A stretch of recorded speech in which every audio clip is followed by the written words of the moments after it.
बाई अमन recording studio पूरा बाजार।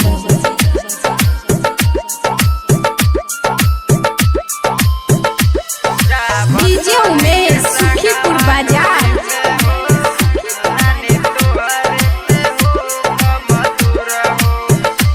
जा भतरे के संगवा डोली में हो, जा भतरे के संगवा डोली में हो, रानी तोहरे से हो खमदूर हो, रानी तोहरे से हो खमदूर हो। जा भतरे के संगवा डोली में हो, रानी तोहरे से हो खमदूर हो।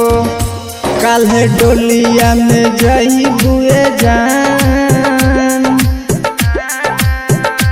काल्हे डोलिया में जई बुए जान, तू तो छोड़िए के देहलू भुलाई।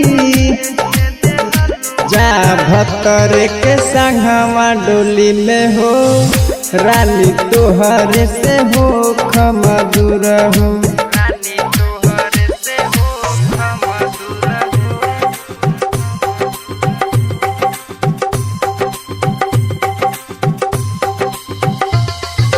डीजे उमेश सुखीपुर बाजार।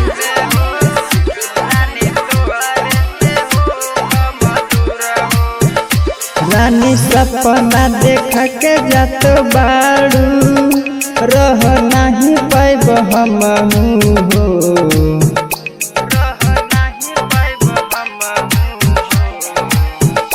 पियावे के संगवा में ससुरा में जइहा हो, रानी तोहरे के जान से चाहेनी, रानी तोहरा के जान से चाहेनी, सब जानत के दुनिया जहान हो।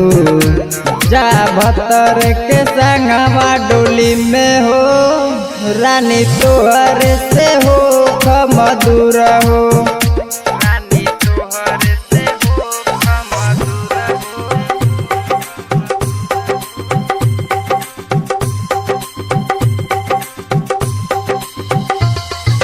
डीजे उमेश सुखीपुर बाजार।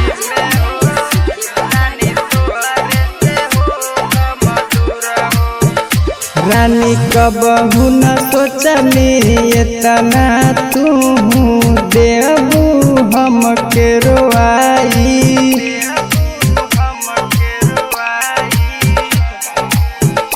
रानी कबहू न सोचनी हमके तू इतना देबू तू रोआई।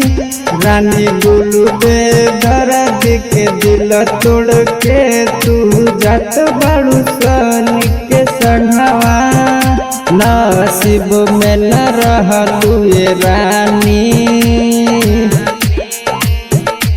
जा भतरे के संगवा डोली में हो, रानी तोहरे से हो खमदूर हो।